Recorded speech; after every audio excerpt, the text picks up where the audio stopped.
Without stories, we wouldn't be human beings at all, wrote Philip Pullman. And with that in mind, your Geek History lesson on His Dark Materials is now in session.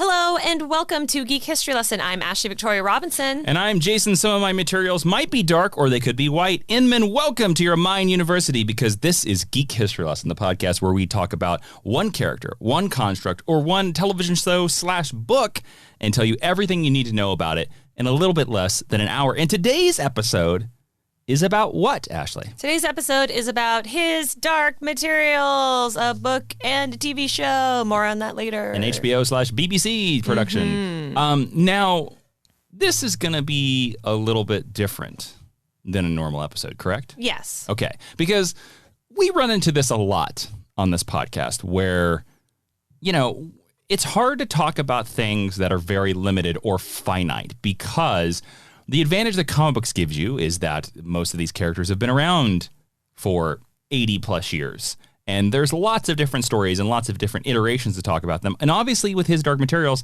that is not the case. We only have a certain number of books. I know he has sequel books, but we're mainly focusing on the mythology set up in the original trilogy. In the first book as well. Yes. So how are we going to talk about all the materials that are dark or otherwise? So normally when people ask us, do Indiana Jones, do Star Wars, we say there's only 3. Why don't you go watch them? Why don't you go read them? Remember, if you cast your mind all the way back to the first year of GHL, we did a Hunger Games episode, but we broke that. I forgot about that. We did, because you made a joke about, I believe, District 8 and the boots that they made. Oh, yes, they made boots. Because they were forestry. Yes. We didn't just tell you what happened in the Hunger Games books, because that, in our opinion, for what we want to do here, is not what we wanted to do. Go read them. You'll enjoy them. You'll enjoy the original material more than you'll enjoy our podcast. And you'll get way more out of that. And you should enjoy it. I highly recommend that you check out this particular trilogy and then check out the auxiliary stuff if you're into it. So instead, we're going to give you a little bit of the mythology about the world. Then we're going to do a deeper dive on a specific aspect of it. And then about the back half of the episode is going to be a discussion between Jason and I. Yes. Now, this is a different thing that we're trying out. If you like this format, please let us know on Twitter at GHL Podcast. And then that way, if you like it, we can consider doing more book series or more limited movie series as well. And this is all in honor, of course, because His Dark Materials Season 2 is coming back to HBO / BBC very soon, around the time of the release of this episode. Yes. Mid-November. Yes. November 16th. Let's get this out of the way in case people haven't seen Dark Materials Season 1. Or read The Golden Compass. Book 1 of the Dark Materials trilogy. Is this spoilers? Not really? Yes, no? Or this is more like what do you think? Soft yes. Soft yes. Because we're going to be talking about the constructs of the world. There is some stuff that I'm going to refer to that is like plot points. Can I give you... I would love to hear your comparison for this. Sure. Compare the spoilers that you're going to be giving away of His Dark Materials to, let's say you were explaining Lord of the Rings, the Fellowship of the Ring. So what would you be telling us about in Lord of the Rings, just to give people like some context? If this were Lord of the Rings, then I would be explaining to you like what is Middle Earth. Okay. And then I would probably be explaining, there's no real parallel to the second half of what we're talking about. I guess I would be just explaining maybe Sauron? The mythology of the ring itself, the Ring of Power. So again, everybody, if you're curious about His Dark Materials, there are going to be some minor spoilers for that season 1, but it's more minor spoilers and the reason why we're doing this episode is because we think that this is the perfect primer. Yeah. If you had been on the fence about His Dark Materials, which by the way, don't be. I loved it. They're great. I thought it was great. Yeah. I liked the books and I liked season 1. This is the perfect primer to kind of be like, because it is a complicated world. It is a very complicated world. Deeply complicated. Yes. I will say though, when I was doing these prep notes, I took out like major character deaths and things like that. So that's great. On a scale of 1 to 5, I would say it's like a 2 for spoilers. I'm gonna make it very simple for everybody, and then we should move on. We will be covering no plot details. No. We'll be covering the building of the world details, the mythology. Yeah. So this is everything. If you know this before you see episode 1, then this will really help you out. But again, we're not going to tell you that Lyra dies in episode 3. Spoilers! No, she does not die. She's the main character. This is not, yeah. She makes it all the way at least to episode 8. There you go. And then she dies. Well, we know they shot 2 seasons because they block shot. They shot them all together. Yep. So she makes it to episode 16 for sure. Lyra, the main character played by X-23, does not die. That's true. We do have a couple TAs. We and do? so our Holy, TAs, are you serious? We have 4 TAs. Well, hold on a second. Wow, I love these TAs. These are like OGs who we've name dropped several times. Okay, good for them. So our TAs for this episode are Nicholas Baldwin, Geeks with Shield, Tom Trainer, and @Tony's Pep. So thank you so much for requesting this episode. I'll just throw out some just specifically for Mr. Tom Trainer. Listener of this pod, who I love hearing his name every single time. Very active, long-time listener and very active patron. I just recorded something that he's really going to like. Oh, yeah. If he's gonna check out very soon on the Blackest Nightclub. He's gonna really like it. Yeah. So now you just gave away when we recorded this episode. I don't care. All right. So thank you for requesting this episode. Also, this is an episode that I've wanted to do for a really long time, and so I am very glad that now we have an excuse to do it. Shall we move into the 10-cent origin? Well, actually, one last time. Oh boy. Let's explain the spoilers here. How much? If this was a 3-layer cake, what level would the spoilers be? This would be like the first layer of frosting in between the first 2 layers. Everyone. 5 bean dip. We're at 5 bean dip. What bean color are we? We're at the green dip, like We're right green? in the middle. We're like a little bit lower than the middle. All right. I like the green level. All right. Listeners, if you, the reason why we keep going on this is that this this is going to get complicated. And this is a new format, and we don't want to spoil anything for anyone, unless you were looking for spoilers, and then good for you. This should also explain why we haven't done a Dark Materials episode up to now, because we were just like, how do we do it? It's very complicated. Okay, 10-cent origin? 10-cent origin. The 10-cent origin is the first section of our podcast. It's not a podcast before our podcast. It's the first section of our podcast where Ashley is going to give you the basics, the cliff notes of everything you need to know about his Dark Materials in case you're ever going to a cocktail party hosted by the Magisterium, and a priest walks up closely and goes, "What are the Dark Materials?" Would not go to that cocktail party. Hard pass. My daemon is a cat. Do you like it? In this universe, we call them demons. So where are you from? What did I say? Demon. Oh. We're going to talk about that I always later. thought they were called demons. No, they call them demons in the show. We're going with the original Greek pronunciation. My cat is called Green Bean. I thought your cat was called Brago. My character's cat is Green Bean. I'm really good at improv. Let's go to this cocktail party. Ashley, what are the 10-cent origin of his Dark Materials? His Dark Materials is a trilogy originally of young adult fantasy books written by Philip Pullman. Fun fact. Philip Pullman studied at Exeter College for his undergraduate. J.R.R. Tolkien also studied at Exeter College, Oxford for his undergrad. They lived in the same dorm room, number 9, and I visited there. And I just think that's really cool that it's like kind of this magic place. There is a very fascinating interview. I believe it's in either Variety or Vulture. It's one of the V's. Where Philip Pullman because he's still alive. He's a million years old, too. He's, I think, his 60s or 70s. He's an older gentleman, yes. He did an interview last year around the first season of his Dark Materials, and he talks about his love of Tolkien. Mm-hmm. If you are interested in writing, it is a fascinating interview, and I urge you to seek it out. If you want to make a note in our show notes, I will hunt this down and I will share it on the social medias so people can check that out. Okay, so 3 books and very inspired by Tolkien, which is why you love them. That's true. The first book was originally titled The Northern Lights when it was first published in 1995. That's a good title. And then it was later retitled The Golden Compass as we know it now. And here's the basic plot of the book. Lyra is rushing to the cold, far north where witch clans and armored bears rule. North where the gobblers have taken the children they steal, including her friend Roger. North where her fearsome uncle Azriel is trying to build a bridge to a parallel world. Can one small girl make a difference in such a great and terrible endeavors? This is Lyra, a savage, a schemer, a liar, and as fierce and true a champion as Roger or Azriel could want. I just want to say, whoever wrote this copy, there are 2 spelling mistakes in it. But I will say this, that's, I think, a great synopsis of basically book 1 and season 1 without giving anything away. Too many spoilers, yeah. That's basically what happens. The Northern Lights / the Golden Compass. Entertainment Weekly called it the all-time greatest novel. Newsweek put it on their top 100 books of all time. It's a New York Times bestseller. The Guardian awarded it their prize for children's fiction.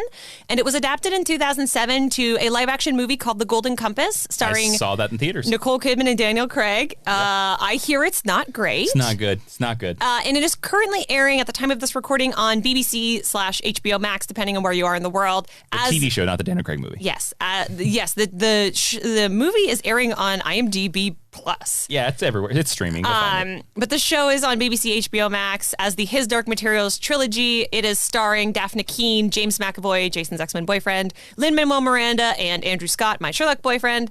And the new season, or the second season, will debut on November 16th, 2020. Mm-hmm. So there's your basic 10-cent origin. Now let's do our Meet Cute. Our Meet Cute. By the way, we had to do a quick pause because GHL intern Kat Brago is on the move. He's walked into the room, our Damon, and the podcast Damon has walked into the room. Okay, what are we doing? Meet Cute? Meet Cute. Our apologies. It's been a minute since we recorded. Our Meet Cute is, of course, this is the part of the section of the podcast where Ashley and I are going to tell you where we first meted and cuted His Dark Materials. Basically, we stole this term from romantic comedies, and it's a fun origin story. Ashley. Yeah. His Dark Materials. I have a long and winding road to His Dark Materials. A long and winding road. Dun, dun. Hope everyone's listening to McCartney 3. It's not out yet. Well, don't give away when we record the podcast so much earlier than this is going to air. Are we going to do a McCartney 3 GHL? Is that what's going to happen? Hashtag McCartney 3, yes. And maybe we will. Hello, Paul McCartney here. Yeah, we'll do it with Paul. Hello. Hello. Hello. I'm excited for your new album. Oh, of course, it's like one time I was, fiddling with the bibs and the bobs and the music came out. Can you imagine if, I hate to speak this into the universe because he's my favorite Beatle, if Ringo Starr dies before Paul McCartney. Oh, boy. Paul McCartney, the Beatle who everyone thought was dead for a minute, will be the longest lived Beatle. Yeah, that's be sad. Yeah, it'll be sad. All right, let's hear your long and winding road about His Dark Materials. His Dark Materials. So in 2001, I borrowed The Subtle Knife, which is the second book in the series. The book, not an actual knife. The book, okay. Yes. From the Collingwood Public Library, where my aunt was the head librarian. If you do enough Googling, I'm sure you can find her name. Because I liked the cover. Mm-hmm. I read one chapter and gave up and never borrowed it again. Do you remember what the cover looked like? Yes, it was a painting, and it's Will and Lyra, and Will is holding the knife, and they are standing behind Asriel's demon, the snow leopard. I'll try to find the art, but I just remember, and kids' books didn't have titles. This is for The Subtle Knife? Yes. Okay. Kids' books didn't have titles with, like, knife in them, so it sounded very scary and edgy. So I only read that first chapter where, this is not a spoiler, where the police are chasing Will. I mean, that is true. Children's books generally don't have titles like The Subtle Knife. And the foreboding death. Yeah. And then in 2003, a woman who I truly have no idea what happened to, named Elena McIntyre, gifted me a copy of The Golden Compass. I read the first 20 pages twice, never finished it. And then last year before the show, I was like, I am finally going to conquer this children's book trilogy. And I read them all over the course of the year. I think The Subtle Knife is the best one, but I really enjoyed them. And the thing that I come back to, and I came back to when making these notes, is that it's very complicated for a children's book, especially for a contemporary children's book. But so is The Hobbit. Yeah, but The Hobbit was written in the 50s. There's a huge difference between The Hobbit and just like stylistically. Yeah. Mm-hmm. So, because The Golden Compass was published concurrently to the original Harry Potter books. So if you think about them, like His Dark Materials is, you can fight me on the internet all you want. His Dark Materials is 1,000,000 times better than Harry Potter in terms of like mythology and world building and the depth of writing and the quality of the prose. I mean, I will die on that hill as well. Yeah. His Dark Materials is like quality writing. It is such good writing with a layer of depth and thought that you don't normally see in YA. Not even YA. In most contemporary books. Fair. Absolutely fair. Like when you read The Golden Compass, you can be like, oh boy, this guy like knows every detail of this world. Yes, it's a very real world. So what is your meet cute for His Dark Materials? So His Dark Materials, I'd heard about the movie, His Golden Compass, or The Golden Compass, not His Golden Compass. I'm mixing all the titles. Should be Her Golden Compass, really. It actually should be. Yeah. But it's technically her father's, right? Well, because he gives it to found it and then gave it to spoilers, the master. Anyways, it's not really a spoiler. Anyways, this was the period of my life where I was in college, and I was basically I would just buy books. One of my favorite things to do was I would go to Barnes and Noble and I would buy a book, and I would do that probably like 2 or 3 times a month. Yeah. Because I hadn't discovered e-readers yet, or they weren't up to snuff, and I heard about the movie, and Barnes and Noble had a huge volume that had all 3 books. Yeah, a compendium. And I read all 3 of them. Nice. That was my Miku. So which one's your favorite? Do you remember? His subtle knife. Yeah, the subtle knife. The subtle knife. His subtle knife? I'm just going to put his in front of all of them. It should be his, though, because it's Will's knife. His subtle knife, his golden compass. What's the third one again? The Amber Spyglass. His Amber Spyglass. Yes. Amber Spyglass being the most deeply complicated of the trilogy. All right, time to move into the History 101. Jason, what is that? This is the main meat of the lesson where Ashley's going to finally talk about his dark materials. The green bean level of his dark materials. So don't you worry, our little his dark material babies. No spoilers. Yes. Some. Mild spoilers. Mild spoilers. Not real spoilers. His mild spoilers. So the Golden Compass largely takes place in a parallel reality to our own world. It is very similar. I'm already lost. It is, well, you and me at 12 years old both. It is very similar to our world. The city of Oxford is where the city of Oxford is, right? People drive cars. It seems, and please disagree with me if you agree. Sure. I've always kind of seen it as a pre-World War I. Like it's like I would see it as it's a 1910 London. So I don't think it's that far. So the way I view it, or maybe this is not an argument. 1930s. I would say closer to that. Yeah, that's right, because there are cars and planes. Yeah, this is not an argument, right? This is more like an opinion point of view. Sure. I just see Lyra's world as being a little more steampunk, and because of the Magisterium, which I'm about to get into, a little more restricted in their progress. Because I'm assuming when Lyra crosses over to the other worlds that they are contemporaries, and if Will's world is modern day, quote unquote, whenever you're reading it or watching the show. So you think Lyra's world should also be 2020. 2020 or whatever. Yeah, but it's just developed differently. But aesthetically, it's much more 30s, 40s. Yes. Yeah, I was saying just for the theme because, they are very technologically behind us. Yes, oh my God, what was the Hindenburg? A dirigible? Thank you. Like a big airships are much more common. Yeah, a blimp. Thank you. I was like, what is that giant balloon called? Even the Teenage Mutant Ninja Turtles had a blimp, Ashley. Oh, boy. So does Goodyear. They do. We see it all the time. Not anymore. But it's not as good as the Turtles. No. Dirigibles are very trendy. It's a lot more steam powered. Everything has more gears on it. Are dirigibles trendy? In Lyra's world. Okay, fair. But I'm just trying to break down string theory for you guys and gals and non-binary pals as it's going to be a complicated episode, everybody. As I attempt to now tell you that the rest of this series, beginning with the end of the first book / mid-first season of the show, explores multiverse theory as relating to esoteric Judeo-Christianity and mythology. So let's make this is a kid's book. Let's make this simple. Yes.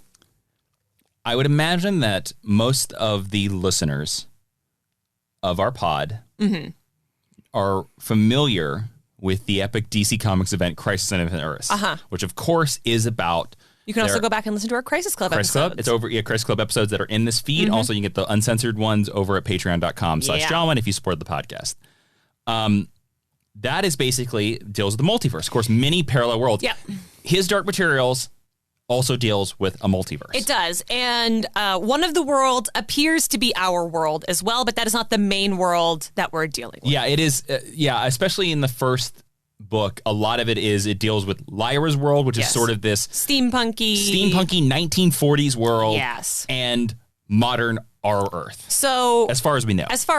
For all intents and purposes. Yeah. For all intents and purposes. So this world is run by an organization called the Magisterium. It is Lyra's world. Lyra's world. Yes. It is the incredibly powerful, dark, shadowy organization that is obsessed with taking down the authority and taking on that mantle and then becoming the authority to the multiverse. Pause. Oh. The authority. Wait, I have a question here. Can I ask you a question before you finish that thought? Okay. It's a very important question. Okay. Why does the Magisterium have a problem with Apollo and Midnighter? Honestly, I don't think the Magisterium would probably be very warm on the gays. So fair. That's probably why. I knew where you were going. I wanted to put that. I apologize. That's okay. And although every listener that gets mad at me interrupting Ashley, it's fine. It was a good joke. It's fine. It was a good joke. I laughed. Right. Yes, the authority. So the Magisterium wants to take down this entity that they call the authority. The authority is Judeo-Christian Islamic God. It's God. It's God. Yeah. But seen specifically through that lens, as opposed to like a Hindu god or Greek god or something now, like that. I'm going to ask a question here. You may not have it's okay. An answer to this. Yeah. Why because the Magisterium is sort of a police state church. Yeah. Okay. Yeah. They're very religious. They are. They're in also this world. very like they are because again they're the bad guys. YA. They are the bad guys from jump. Why do they want to take down, quote unquote, God? Now, is the idea that they're like our ideas supersede God, and we can't let the people on Earth know that? There's never like an evil monologue where they tell you why beyond they want that power. And that's my theory. And if they can take on the authority, then they can put their beliefs restrictions on everyone else. That's what I think this society is much more patriarchal than our society, right? Mm-hmm. Like Miss Coulter doesn't have a position there the way Asriel has a position there, for example. Yes, she's a woman. And Mrs. Coulter, we should explain, is a high-ranking member of the Magisterium. Yes, but she's their only female member as far as we can tell. And in the show, she's played by Ruth Wilson. Jason's choice to play the Joker in Flashpoint. Also an amazing actress. And they want to do that because when they take the authority's power, they will break through to other universes. Okay, so I'll keep checking back in for the audience here. We are in a parallel world that is like in the 1940s, except more steampunky. Yeah. And run by an evil police church. And it is run by a police state church called the Magisterium that basically wants to kill God. They want to become God. Yes. Yeah. Fun fact, in the television show, the Magisterium is located geographically where Buckingham Palace is located in our world. I didn't know that. I didn't know that either. That's cool. I only learned that in my research. So if you're familiar with London or the layout of London, then you can kind of understand how public and imposing and how large that building is. That also makes sense because they wouldn't want the Queen, somebody who is connected to the quote-unquote authority, to have power. If there is a a monarchy in Lyra's world. I think in Lyra's world, the Magisterium rules all. Oh, by the way, we should explain. We keep saying Lyra, people know who the hell Lyra is. In the intro, I did say that Lyra is the protagonist of the first book. Apologize. She's played by Daphne Keane. Okay. That's okay. I just wanted to make sure. That's fair. That's absolutely fair. So let me explain a little more about all of this. Please. The Magisterium is based in Geneva, Switzerland. Makes sense. Geneva Accords. And it was essentially the headquarters and ruling authority of the church. Think of it like the Vatican. It was replaced by the papacy in Lyra's world. So it was replaced by the Pope it replaced the Pope after John Calvin passed away. Do you know who John Calvin is? That name is familiar. John Calvin is a real person in our universe. John Calvin is the head of the Calvinist Christian movement. That's why it's John Calvin. So if you're familiar again with Christian history, John Calvin, because he, basically broke apart from Catholicism, made his own sect, that's when the Magisterium was able to come in and seize power. Got it. And they moved their headquarters. Okay. Any discoveries made in the world that have a bearing on the doctrines of the church have to be announced and presented to the Magisterium. Mm-hmm. So in the world of the book, it mostly centers around something called dust. That's dust with a capital D at all times. The same way if you're familiar with the Wicked book series, animal is always written with an A. So the church discovers dust.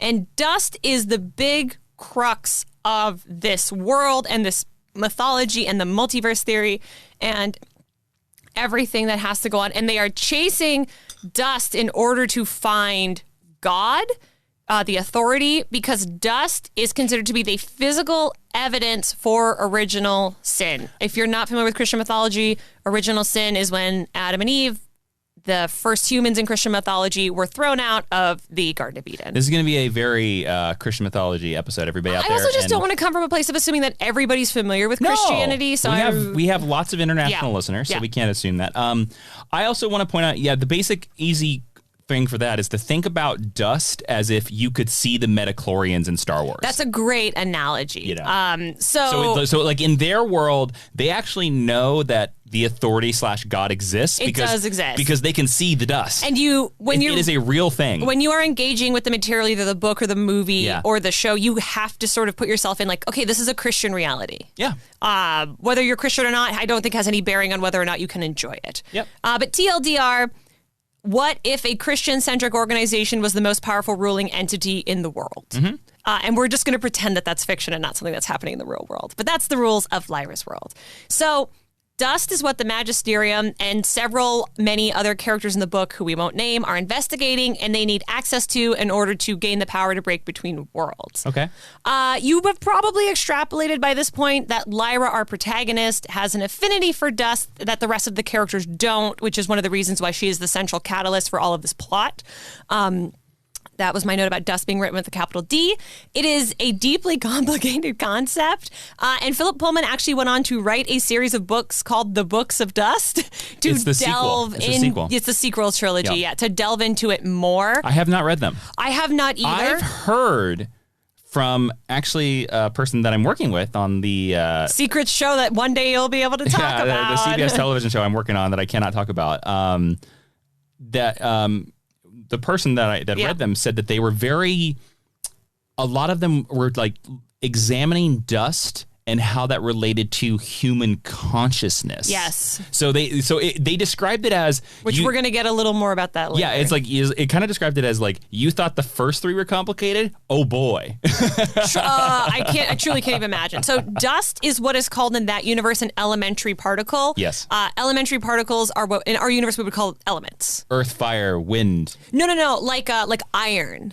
Oh, like hydrogen, like oxygen. Oh, see, when I always think about like the original elements, that's what I think about. And I mean the table of elements. And I didn't mean to go for an Avatar joke. That's fine. But no, that's actually the reason why Avatar went for it is because like for many years, the scientists thought that everything was made up of those four elements. I mean, they're also not wrong. They're technically wrong. It's not wholly correct, but not wrong. So it's an elementary particle because it is, in Lyra's world, it is science as much as it is doctrine, right? Okay. Yeah. And it has different names in different worlds in the multiverse. It is called dust or Ruzakov, maybe Rusakov. I don't speak Russian. Apologies. Particles in Lyra's world. I don't know if they ever said that in the TV show. They have not. Yeah. It is called shadow particles, or dark matter in Will's world. So if you've read Science, the Elements of Dark Energy, we go into dark matter a little bit.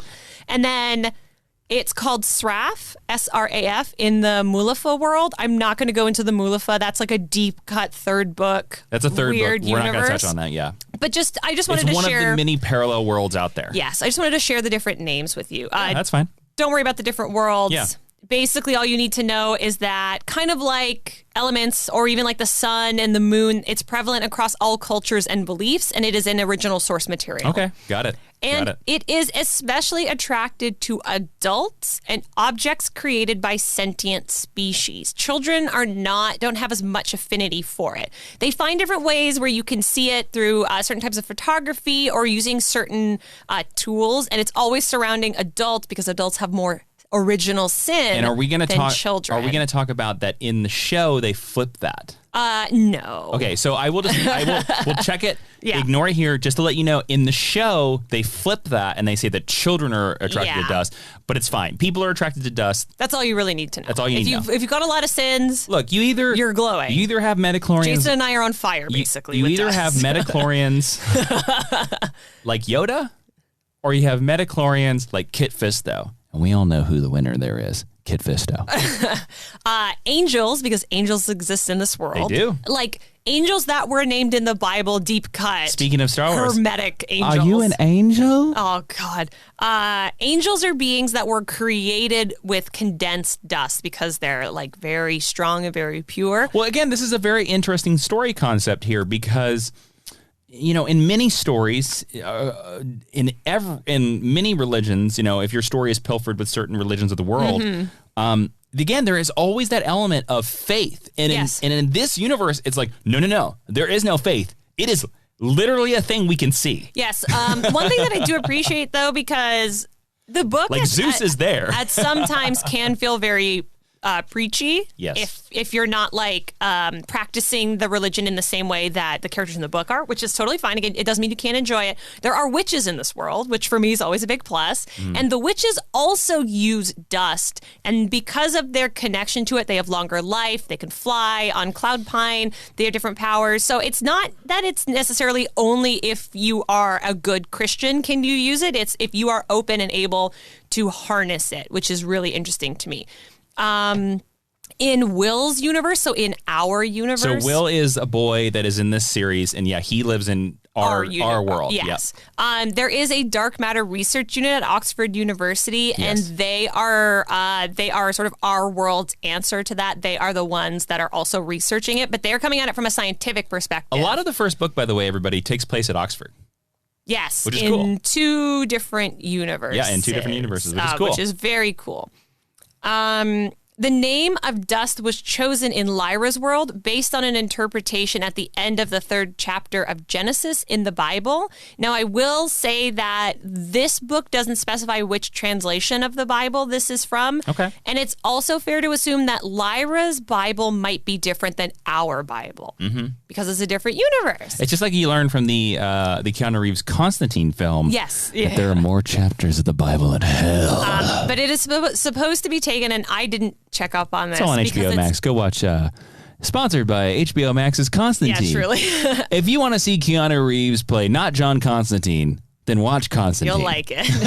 But basically, when God curses Adam and Eve for eating the fruit from the tree, dust is mentioned, and so that's why it's called dust. Did Eve take the apple and? Oh, God, there's so much dust in this. Again, I didn't read it. I didn't check this. They just said it in the book, and I was like, that seems true to me. Well, listeners, I'm going to give Ashley shame for not reading the parallel version of Lyra's Bible. Yeah, there you go. This is the point in the podcast where I would like to pause and remind you that this is a children's book. Yep. This is written, this is like a middle grade novel for 10-year-olds. Yeah. Which I think speaks to how much smarter readers are and children are and young people are than we give them credit for. I know that Jason and I have often been like, look, you're 15, you don't know any better, which is also true. But it doesn't mean that you can't read things that are complicated. And I think that's beautiful. But I also think it's wild that this is a kid's book. To me, everything you've been saying just goes to prove even more that the theory that we put forward, that this is a very layered and complex book. Yes. And Philip Pullman did an astounding job. Whatever you think about the religion and whatever stuff like that, but Philip Pullman is a writer that is trying to work out how the physical world works with the spiritual / the multiverse. Doctrine. Yeah. And try to make it all fit. And he does honestly a really good job. He actually does a pretty good job. Okay. And that's great writing. So we've covered the multiverse. Now I want to talk about a specific aspect of Lyra's world that's going to lead into our discussion, and that is demons. Wait. It is spelled... Wait. Did you say demons? I said demons. Demons, okay. It is spelled demons. You can see them in HBO Max's Constantine. If you're looking for a movie where Keanu Reeves doesn't play Constantine but fights demons. Where Keanu Reeves plays Clint Eastwood. HBO Max's Constantine. All right.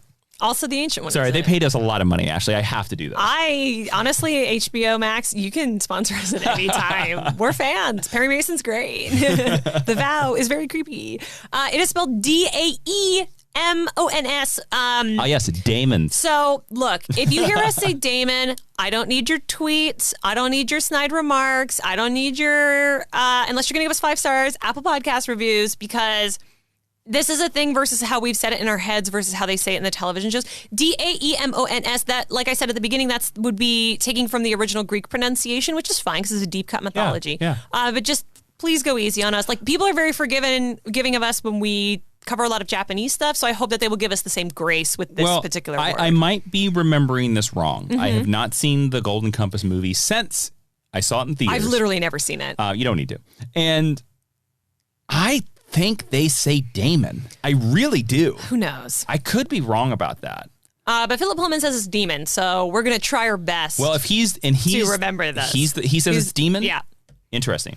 I kind of think I like Damon a little bit better. I do too, because demon obviously carries a connotation. The root demon automatically connects you to spirits, Satan. But you're like the devil, and you think pitchford and horns. Who also does exist in this reality. You think the guy that makes spawns? Yeah, sure. He's making deals with Al Simmons. So a demon in Lyra's world, the world of the book, was a physical manifestation of a human soul. So humans absolutely have souls. They manifest outside your body as an animal. Okay. So Lyra has a demon named Pantalaimon. And does Will have a demon? Read the book and find out. Now, watch the show and find out. Okay, so Lyra from the 1940s world where we know God is real, we know the authority is real, we can see metachlorians, the dust. Sort of. She has a demon. Yeah. We don't know if Will has a demon. Will from our world, question mark. The book answers that question. It does. I'm assuming the show will. Go read the book. Watch season 2. Now, I have to ask you a question, Ashley, because I'm a little confused. It's okay. I haven't read the Dark Materials. Yep. Not really. I'm being the audience right now. What the demon is your soul? Yeah, it is this animal. I'm gonna get into it. Oh, can I ask a very quick question? Because I think this is a question probably for lots of people. If I kill this animal, okay, hold please. Okay, hold that. All right, I will get to it. This hold is brought to you by HBO Max's Constantine. You know, if Keone wants to come on the podcast, we'll have him anytime. So demons are able to hold different intuitions to their humans, which means that I could be happy what do you mean by that? Yeah. And my demon could be sad. But usually they share similar feelings. My demon also, so if you and I are across a football field from each other and I send my demon over to you, I could hear what you're saying because my demon is there. So they're like an extension because they're connected to you. Okay. Demons also share dreams with their humans, and they can communicate both verbally and non-verbally with them. Now, the book and the show has stuck to this so far. You can't like have a telepathic conversation, but you can send like emotions and intuitions to each other. If my demon were in the next room, which would be pretty far for a demon to get, because you can only be so separated from them, I would be able to feel if he was scared, for example. Your demon is literally asleep right behind you. He is my sweet baby angel. So, remember how I just said that you can be separated from your demon? Okay. A lot of the initial arc of the book is exploring how the relationship to dust relates to demons. Because when you are a child, your demon can change form. Mm-hmm. And once you have gone through puberty, it settles into a certain form. Whatever its final motif is. Yes. And when you get more sin and you get more dust when it settles into its form. And so there is an entity who is experimenting, I'm trying not to spoil, with cutting people away from their demons and how that relates to dust. Okay, so I have to ask you questions here. Yes. Because we've gone down a long road here and It's really tough. Yes, all right. So I need to ask some questions about the demons here. Yes. All right. 1, if you kill the demon, does the person die? No. What? But you're killing their quote unquote soul. So if you're connected, okay, and you're in like a battle and your demon gets shot, you will die. But you can separate a person from their demon and the person won't die, but they become unwell. Okay. They become a shell of themselves. They become very damaged. If the person dies, what happens to the demon? The demon dissolves into dust. Okay, now another question. You talk about physically separating these two. Yes. Ballpark. Different for each person. Okay, but just give me the average. Like, how far can you be away? Like, can I be in the next state? No. Like, would maybe that hurt 2 us? rooms over. 2 rooms over. Okay. Like, if you have a 2-bedroom apartment and your bedrooms are on either side. Yeah. That's about as far away as you could be comfortably. So they can go further than that, but it's a growing sense of discomfort. But some people, like Mrs. Coulter, who we mentioned earlier, she has this awesome golden monkey demon called Ozymandias. Mm-hmm. He can go to like a different building, and that's a huge deal. Which obviously... Because you're not supposed to be able to do that. So it obviously is probably just like most athletics. It's an ability. And if you work on it and get through the pain, you get a little bit better. But for most people, it's about maybe the distance of a house. Yeah, okay. I think that's fair. Okay. So here's like a minor spoiler. At a point in the books, Lyra and Pan get physically separated from each other, like ripped away from each other. Did you explain who Pan is? Pan is her demon. Got it. I did. All right, I just want to make sure. I'm That's sorry. Okay. I apologize, everybody. There's a lot. I just want to make sure. I'm concerned about you guys. Yes. I'm concerned that you're lost. Lyra and Pan get physically separated, and it's so sad. It's like so I was like crying in bed reading it, and Jason was like, "Are you okay?" I was like, "I'm just reading the Amber Spyglass." But because of where they are and what's going on in the story, they don't wind up dying, but they do get separated, and it is, the way it's described, it's like horrific. So, demons... You don't want to do it. When you're born, your little demon pops out of your soul, and your demon gets... Did they ever explain it? Does it no. Okay, so it disappears. Don't think about it too much. Just go, boop. Maybe when they smack you on the butt and you cry, your demon pops out. I don't know. Does it pop out of your mouth? Like crawls like... I don't know. But your demon is named by the demons of your parents. Weird. Yeah. Like your parents name you, so their demons name the demon baby. That's weird. I don't think so. That's interesting. Okay. I think it's kind of cool. We shall name your demon Slouty Bartfast. That's a deep cut reference for you guys out there. If you say so. Do you not? Some people are loving that Slarty Bartfast reference. I'm just saying. Is that a Hitchhiker's reference? Yes, it is. Well done. Well done. Thank you.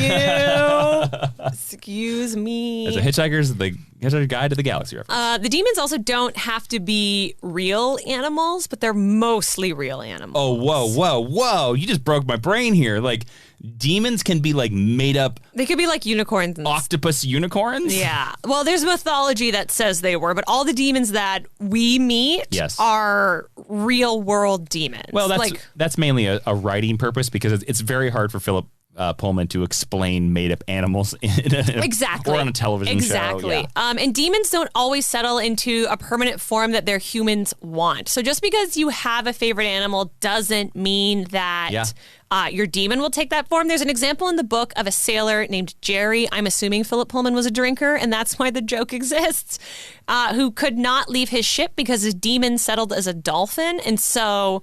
he could not be separated from this dolphin, so he could never go into a city. So he became a sailor. There's also some weird rules in the book where your demon is supposed to reflect certain aspects of your personality. So a lot of people who work in support roles, as servants, because in Lyra's world, there's a lot of servants. Yeah. Because there's a lot of 1%. Or yes, there's a very rich, aristocratic, white type of world. Or people who are guards often have dogs as their demons. A lot of teachers have lizards for some reason, things like that. Roofers, tilers, and steeplejacks have demons that could fly or put in their pockets so that they're easy to move around. And then we learn a little bit later on that if you come from a world that doesn't have a demon, there is a way for you to get a demon, but it's very taxing on your body and your life will be shortened because of it. And so, long way to come around to this final answer for Jason. Because humans and demons are one being sharing one soul, the death of one will result in the death of another. So yes, the demons turn into dust and they scatter away into the wind. And so if your demon was like Lyra, so Pantalaimon, when we see him, is mostly a weasel, some type of a weasel, like a snow weasel or like a marmoset or something. Oh, I thought he was a ferret. Ferret. Well, a ferret is a weasel. Oh, sorry, my bad. But yes, he's like a white ferret. His final form is also, it's like a weasel that's only native to England. But so if you had a little ferret and I held it down and pushed on it and made it physically uncomfortable, you would feel that pain as well. Yes, but I also remember that it is sort of taboo in his Dark Materials world to touch another person's demon. It is very rude because it's deeply... And also the demons won't generally let you touch them. Yes, and there is a moment in The Subtle Knife that where Will is carrying Pan. Yeah. And it's a big deal. There is also a moment where, and I will not give this away, and it's a great moment in the television show where two people who we've been told about all season. Yes.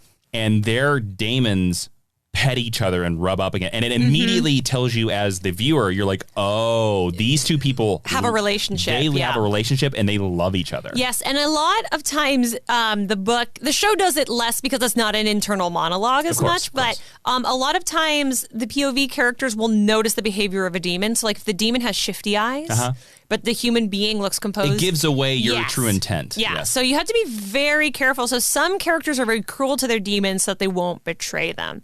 I never thought about that way. Like Mrs. Coulter. Yeah, that's true. I freaking love that little monkey. He's such a little POS. Trying not to swear on the podcast. He is, though. He's a monster. Yeah, he's mean. I love him. He's one of the best characters in the show, actually. There's also... The CGI monkey is one of the best characters. And I will share. There's a video about how they did the monkey, and it is really... Because a lot of it's puppets, and I just think puppets are cool. Everybody loves puppets. Gender is also important in demon mythology. There's pretty much no explanation given for trans people, so it's not perfect, and I apologize if you're a trans person looking for how this would reflect your experience. I would assume that because it is your soul, your gender that you know in your heart and soul would be reflected by your demon, would be the opposite of that. That's a fair point. But it's never explained in the book, but I did want to cover that. A person's demon is usually the opposite gender. It's uncommon but not unheard of for a human and a demon to have the same gender. But Lyra's demon is male. Her uncle, Lord Asriel, his demon is female. What is his again? A snow leopard? It's a snow leopard. And what's her name? Don't remember. I don't either. I'll look it up. Sorry. She's beautiful, though. And there is a really powerful arc during the Golden Compass / His Dark Materials Season 1 that centers around separating people from their demons. It is pretty horrific because, like I said, they do live, but they don't live long and they don't live well afterward. So that's very sad. But now that we've wrapped up the Magisterium, multiverse I'm still trying to find theory, out the name of the snow leopard. Esoteric Christianity, and demons, I want to move into the next part of the podcast, and I want... Stelmaria, thank you. It's a beautiful name. Star Mother. I want Jason and I to talk about what our demons would be if we lived in Lyra's world. Okay, so we're in Lyra's world. We live in Lyra's world. I only wear skirts, and you wear a waistcoat and a monocle. I'm fine with that. Why a monocle? I don't know. It feels steampunky and silly to me. Sure. Why not? Because you're a smart writer man. It's how you travel in blimps. Or you wear a pince nez, I guess. Yep. I don't know. You know, dirigibles are trendy. They're very trendy right now. So I want to talk about what our demons would be. So let's start with the most obvious thing. Which animals do we think they would be and why? So I'm going to talk about yours. You're going to talk about mine? Sure. Is that how we're going to do this? This is a collaborative effort. Oh, okay. We're in this together, Jason. Well, I feel you are just you've revisited this world more recently than I, so I bow to your wisdom. Please start. Okay, if you don't mind. I've definitely thought a lot about this. I also really like when people talk about their favorite character or their favorite Game of Thrones house, or not Harry Potter because it's turfy and awful, but things like that, because I think it can reveal a lot about your personality. Sure. And if the demon is a part of your soul, I think it has to accurately reflect who you are on the inside. And I think I'm probably the world's foremost Jason Inman expert. So I feel confident in my choice. Okay. You are from the Midwest. Yep. Which means that your family at some point was heading west, right? They were coming to settle. They were coming to take a chance. They were coming to claim their land. I think the evidence supports that theory. Yes. You love Westerns personally. I do. So for me, it has to be an animal from the Midwest or the west of the United States, maybe from the plains, something like that. I see you as a very good protector and provider. I see you as a very strong leader. So that pretty much means it's got to be a hunting animal. Like, I wouldn't say that you're a deer. Or a horse? When you said Westerns, everybody was like, horse! Maybe a horse. I don't think horse is right for you. That'd be a big demon. Because I think you're very smart. I think you're a really good writer. I think you're a way better writer than I am. Oh, thank you. So, do you think horses are dumb? I'm just curious. No, but I don't think a horse is as smart as like a wolf or a bear. I mean, I've seen them clip-clop 1 for yes and 2 for no. I just don't think it's a right fit for you. I definitely think you're like a hunter. Fair. So with that in mind... It's so interesting. I would never have picked like a rough, but when you think about the Midwest and like the settlers, and you're like, oh yeah. So the animal that I think would reflect you would be a Western mountain lion, commonly called a cougar. You think I'd be a cougar? I do think you'd be a cougar. Those are mean kitties. But they're very protective. That's true. If this cougar would let me pet it, then I'd be fine. I also know you have an affinity for cats. I do have an affinity for cats. And And I also think they're very beautiful, which I think is very apt for you. Okay. So I think you would be a cougar. It feels feminine. And you need a female demon. Yep. So cats, right, we assume, we associate with femininity through myth and mythology. Interesting. So that's what I would pick for you. And then are we going to name our demons as well? Sure. Okay, cool. So you put a lot more thought into yours picking mine than I have yours, because I think that yours is very easy. I think so too. Because if anybody follows Ashley Robinson's Instagram, go ahead and plug it. At Ashley V. Robinson, the V is very important. There we go. You notice that Ashley consistently shares two animals on her Instagram stories, and that is a cat and a fox. Now, I don't think you're a cat. I don't think I'm a cat either. And I'm not saying that just because you picked a cat for me. Yeah. But I think you're not as lazy as a cat, and cats are very lazy. She says as Intern Brego snoozes beside us for this entire check the sound episode. levels, damn it. All right. Good job doing nothing. All right. But I think you are a fox because foxes are winter animals. Mm-hmm. You are from... What type of fox? What color? Oh, boy, don't get this complicated with me, Ashley. Just say a red one, because that's what I want you to say. See, now I don't want to say a red one. It's fine. It doesn't matter. I see I'm Googling types. This is something I've never thought I'd Google in my entire life. Types of foxes. Here we go. We're going to figure this out, everybody. Live in the air. I don't think you're an Arctic fox. I'm going to say I don't think you're a red fox. I think you are a Fennec fox. Fennec foxes, are native to this part of the world. Yes. Fennec fox has really big ears. Yes. Remember the last time I went to the San Diego Zoo? Yeah. We saw a pile of them sleeping on each other. I think you are a Fennec fox because... They're also teeny. Well, they're desert foxes. Yeah, they are. And they have camouflage in the sand because I think you're a person that likes to camouflage themselves. You're a person that doesn't like to make noise when you don't have to, even though you might have somebody like a giant cougar behind you being like, make some noise. You don't like to make noise. But also I do think you're an animal that has a bark bigger than its bite. I think that's definitely true. Like you're not a fighter animal. No. So I'm gonna go Fennec fox just because I think it looks pretty, and I think it has good ears, and I think So it's a species that is of the north. But yeah, Fennec foxes. I'll take it. Do you guys share pictures of these on? I'll share some pictures. That's fine. All right. Okay. So are we gonna try to name? Okay. So if we're gonna do the thing of the naming, like you can't name your daemon. Yeah. Then I think you should name mine, and I'll name yours. I know. So what is my giant mountain lion cougar? Your cougar. Her name is really easy. A lot of the demon names, not all of them, but a lot of them come from mythology traditions, not always Christian mythology or like Hermetic mythology. Mm-hmm. So I went and I looked at a lot of lists of names surrounding a very specific idea and trying to pick a feminine name. So the Greek/Roman muse of creativity is Calliope. Mm-hmm. And so I think your cougar would be called Calliope because you're a writer and a creator. That's a good name. I think so. I also think it's a really pretty name. Cougar, Calliope the cougar. Also, a lot of the demons I think have very pretty names. Sure they do. And so I wanted it to have a beautiful name. Cool. So that's Calliope, the Western mountain lion / cougar. Yes, I would make Mr. Inman's big demon. Scary cat. Yeah, there you go. All right, so I have been Googling some names here, some boy names, and based off of, and I originally because this fits your Fennec fox, but I'm going to change this. I was leaning towards Carwyn, which is a Welsh name for blessed love. That's a pretty name.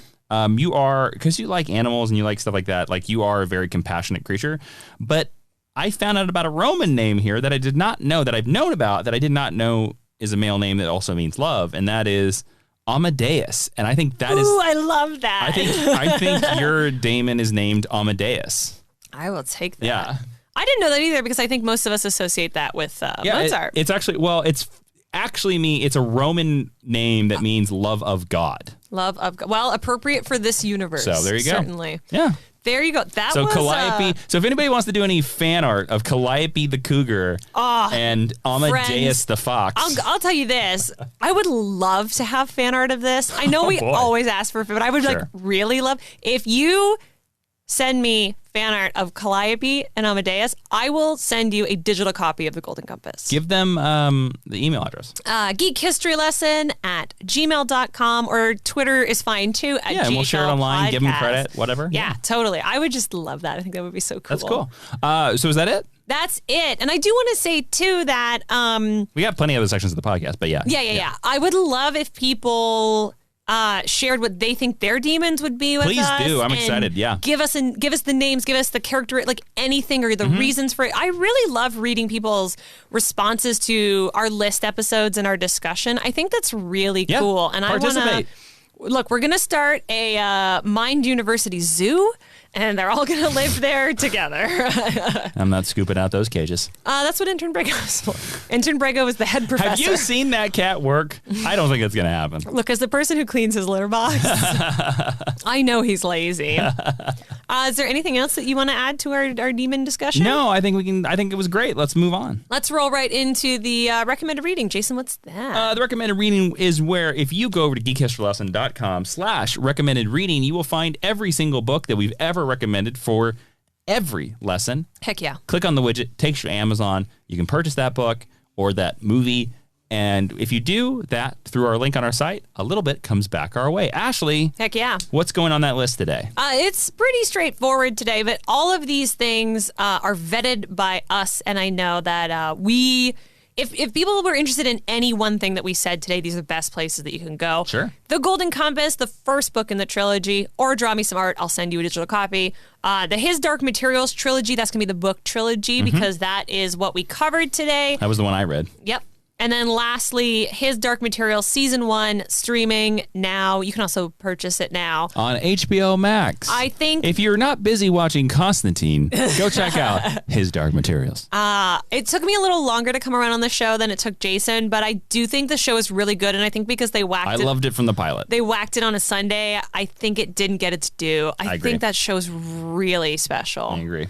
And now let's move into Jason's favorite part of the podcast, the teaching tweet. The teaching tweet is because you all requested it on Twitter. I love how you blame them every episode. We're still doing an outdated part of the podcast where Ashley's going to, excuse me, I pressed the wrong button, where Ashley is going to talk about His Dark Materials, Dust, Metachlorians, and 140 characters or less. And you can find that tweet at GHL Podcast, our official Twitter. Ashley. Yes.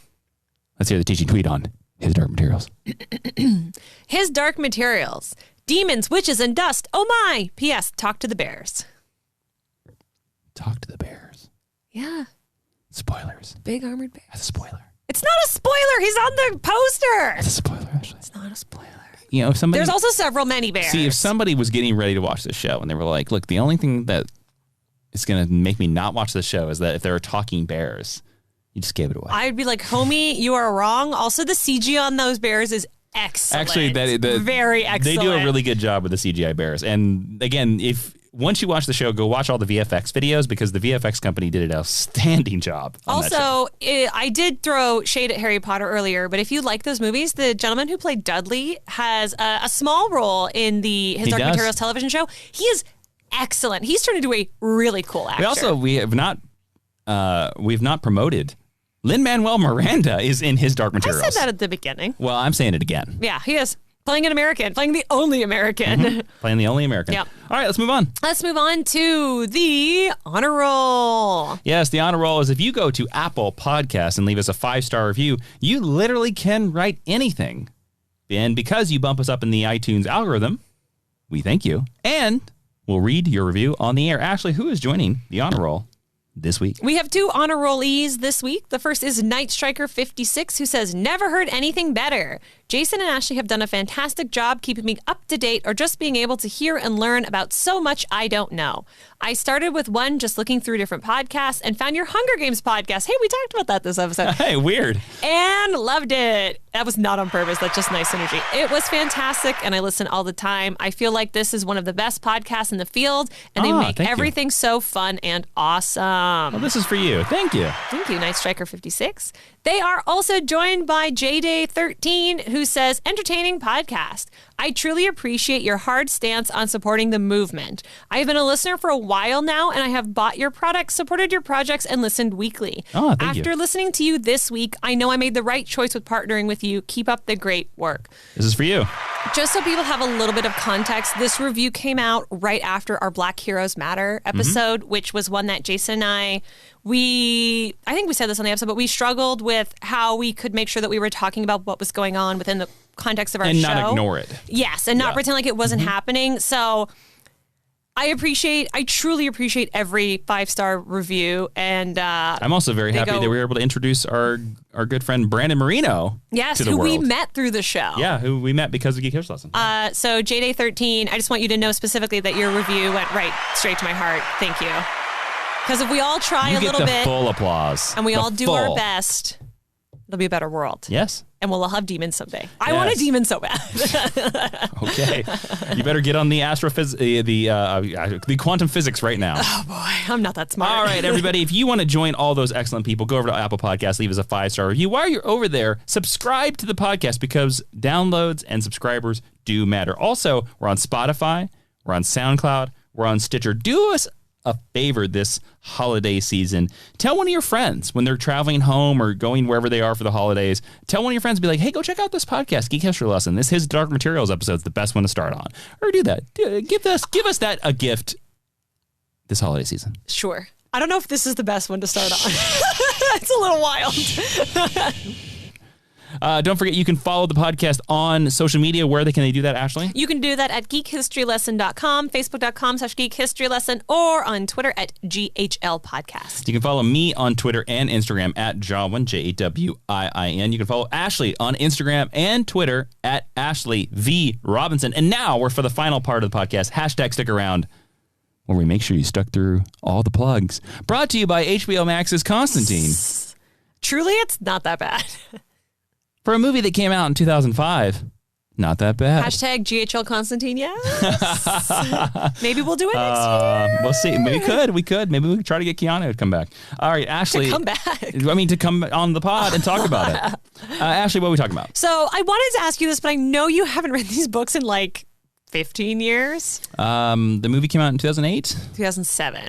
That's when I read these books, was 2007, the last time. I wanted to ask you, putting Pantalaimon aside, because obviously he's the protagonist demon, who we think the most interesting demon is that we meet in the books. Oh boy, that is a hard question. It is, because you meet a lot of them. I have a pick. Okay, go for it. I don't remember their name. It's fine if you don't remember the name. We can do some quick Googling. Who is Lin-Manuel Miranda's Damon? Hester the rabbit. I think she's a hare, I believe. I think Hester the hare is the most interesting Lee demon. Scoresby. Yeah, Lee Scoresby. I actually think she's a great choice. I can't say this without spoiling something from the book, but don't do it. Hester's a very special character. It was a very beautiful scene. Hester is... she's also way smarter than Lee, which is very interesting to me. And that's the reason why I like her, is because she's almost like a Yoda, which is kind of, in my feeling and in my beliefs, that's what I would love your soul to be. To be your most heightened self, your most aware self. You're more connected to the universe self that can just see through all the BS and tell you exactly how you should act or what's the right decision, because that is definitely what Hester does for Lee. Yes. That's a great choice. Yeah. So that's why I think, and also I think it's a brilliant writing choice that they put that character, this wise wisdom Yoda, in the body of an animal that we generally don't take seriously. It's so interesting. So this is a weird sidebar, but I saw this tweet the other day that said, whatever genus rabbits and hares are a part of. It was like, they're amazing because, and it showed a picture of like a pet rabbit. Sure. And it was like, look at this beautiful little fuzzball. Isn't it cute? Happy Easter. And then it showed a picture of like a desert hare. And they were like, this desert hare looks like it's some ancient god that's really seen some stuff. And that, I kind of feel like Hester embodies that. And because Lee is known as an aeronaut, he's got the balloon that he travels in. And he doesn't think dirigibles are trendy. He does not, but he's very into balloons. Yeah. Even though hares are land-based, they are very swift and they are very fast, and he's known to travel. Like, you could have given him a bird demon. That would have been a much more obvious choice, but also him being American, he's the only American in the book, and he is from Texas. Very specifically, he is from Texas, which is why I love casting a Latinx person as that role. I think making him like an American desert hare is really smart. Really quickly, who do you think is your most interesting Damon? Ozymandias, I'm going to keep sure. saying Damon. You like the evil monkey? I do. He's such a little piece of crap. Evil. He's so evil. He's so evil. I feel bad for him. He's like the most evil demon. I feel the way about him. Here's another weird sidebar. No one's going to understand it except Jason. I feel the way about him that your mom feels about Jesse from Breaking Bad. Well, I feel like if you just nobody loved, understands that reference to my dear Bernadette Inman, my mother, previous guest. And she wants to be a future guest. She told me that the other day. She can come back anytime. But I feel like if you just loved on him a little bit, he could have been a very good boy. Okay. That's how Jason's mom feels about Jesse. From Breaking Bad. Yeah, she's a big fan of Aaron Paul. Okay. All right. I just think he's cool. And the visual of him is always just so striking. Yeah. And that is a perfect way to wrap this up. Thank you so much for listening to this Geek History lesson. I am Jason. The materials weren't so dark, were they? Inman. I am Ashley Victoria Robinson. And Professor Ashley, will you please close our podcast about the materials? Class is now dismissed. Don't forget your demon.